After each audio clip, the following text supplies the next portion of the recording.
네, 안녕하세요. 대기업 시청자 여러분들, 그리고 효성 OMB 주주분들.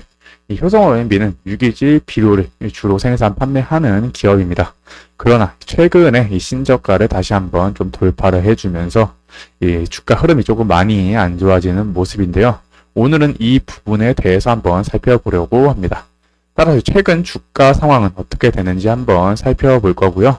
결국에는 이 주가 모멘텀이 있어야 이 주가 상승까지 보여줄 가능성이 높을 텐데요.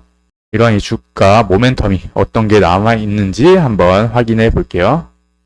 먼저 이 주가를 조금 보시면 뭐 이때 좀 상승했고 이때도 상승했고 뭐 상승이 뭐 그래도 좀 조금씩 했던 모습을 보여주고 있는데, 일단 이 주가 상승 흐름 모멘텀을 보여주었던 이유는 이 효성 OMB 주 매출 품목인 비료의 원재료였던 이 요소를 이 중국이 수출 금지하게 되면서 올라온 것도 있고요. 그리고 러시아가 우크라이나와의 전쟁, 굉장히 옛날부터 이제 한 2, 3년 전부터 했는데 그때 이제 전쟁에서 크림반도를 뺏어가면서 이 곡물 주요 수출국이었던 이 우크라이나의 곡물 수출을 방해했었습니다. 이러한 측면으로 인해서 이 부분 올랐었고 이런 부분, 제가 표시했던 이런 부분이 그러한 이유로 올라왔던 곳입니다. 다만 이 2022년 이후에 역배열, 그러니까 이 이평선 보이시죠? 이평선이 역배열을 맞이하면서 이후에 이 장기 이평선, 검은색과 갈색 부분이 장기 이평선인데요. 검은색 장기 이평선을 뚫지 못하면서 계속해서 조금 하락하는 모습을 보여주었습니다. 그리고 좀 더 가까이 보시면 이번 주 월요일에는 또 이 미국의 경기 지표가 안 좋게 나오면서 이 경기 침체 우려로 이제 우리나라뿐만 아니라 이 전 세계적으로 이 지수가 하락함에 따라서 이 효성 OMB도 보시면 한 마이너스 거의 16%까지 떨어졌다가 최근에 조금 절반 정도는 올라와 주고 있는 모습인데, 아직까지 이거 보시면 역배열 를 계속 이어나가고 있는 모습을 보여주었는데요. 그래서 이 다시 좀 상승 구간을 잡기 위해서는 이 매출적인 측면이든 아니면 테마성으로든 이 주가 모멘텀의 모습을 다시 보여주어야 다시 상승하는 모습을 보여줄 텐데요. 이 모멘텀 이슈를 보기 전에 이 효성 OMB는 일단 제가 아까 드렸던 유기질 비료에 대한 매출이 100% 이 전형적인 이 비료 회사라고 보시면 되겠고요. 그리고 이 작년 말에는 이 아까 얘기 드렸듯이 이 중국의 요소 수출 중단 소식으로 이 비료 관련주들을 부각을 받았었는데요. 이때 또 이제 효성 OMB도 같이 부각을 받았었습니다. 이 요소는 이 비료를 만들 때 주로 원료로 사용이 되는데요. 이 중국 내 요소 재고 감소와 그리고 수출 증가로 인해서 이 요소 가격이 상승하게 되면서 이러한 수출 중단까지 중국이 했던 걸로 풀이가 되고 있었습니다. 이게 이제 우리나라에 무슨 영향을 주느냐라고 생각하시는 분들이 많으실 텐데요. 그 이유는 이 중국에 대한 이제 우리나라 요소 수입 비중이 거의 한 80에서 90% 정도였다고 합니다. 그래서 이 부분이 만약에 중단 기간이 길어지면은 결국 이게 요소 가격이 오르게 되고, 그에 따른 이제 원료로 사용되니까 이 비료 가격도 덩달아서 오르게 되겠죠. 이 비료 가격이 결국 오르기 때문에 일단 효성 OMB, 효성 OMB가 결국에는 이 가격 판매 단가가 올라가니까 이에 따른 매출 성과가 나올 수 있다라고 일단 테마성으로 조금 움직였던 걸로 파악이 되고 있고요.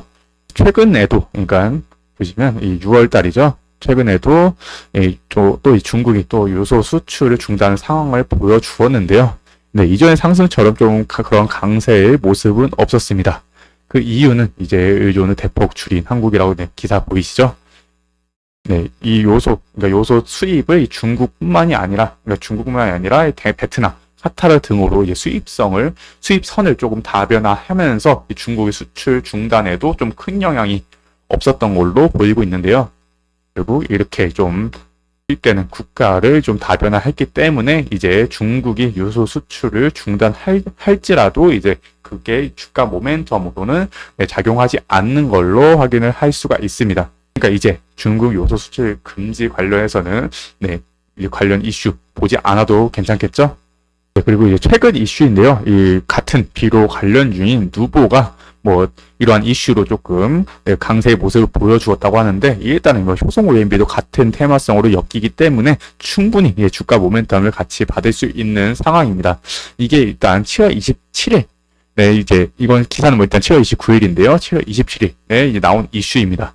이날 이제 뭐 공화당 대통령 이제 후보였던 트럼프가 이 김정은 북한 국무위원장과 뭐 친분을 과시하면서 이 북미 정상 외교를 다시 추진할 가능성을 내비치면서 이러한 좀 주목을 받았다고 하는데요.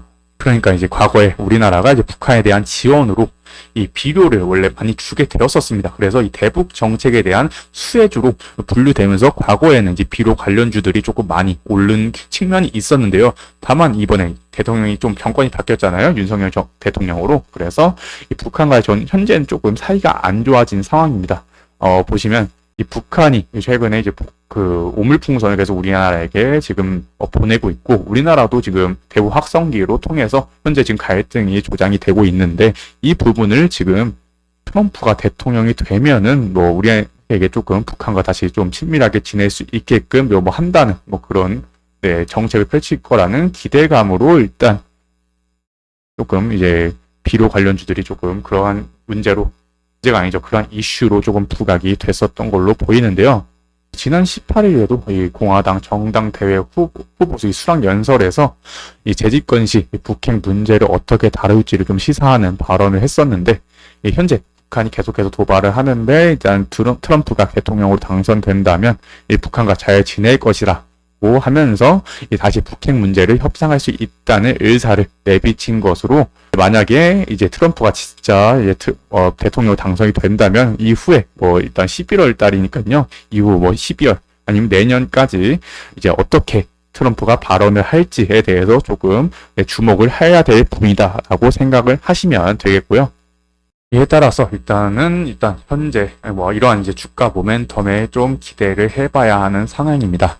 현재는 조금 기다려봐야 할 것 같은데, 일단 뭐 조금 최근에 조금 이슈가 되었던 이 중동 갈등이 좀 전쟁 확산으로 이어나갈 수도 있는 부분이기도 한데, 이 부분에 대해서는 주가가 좀 상승된 부분이 없습니다. 그러니까 이 부분은 이후에 뭐 주가가 어떻게 반응되는지는 중동 갈등 이슈와 함께 계속 한번 체크를 해보도록 하겠고요.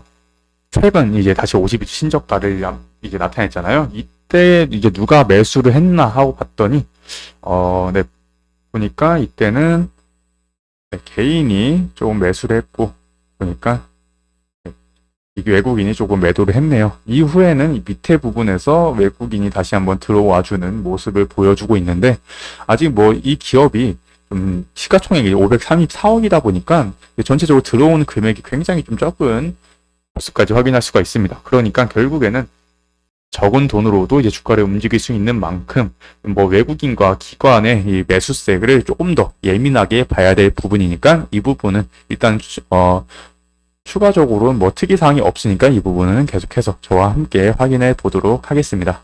네, 제가 준비한 소식은 여기까지고요. 시청해 주셔서 감사합니다.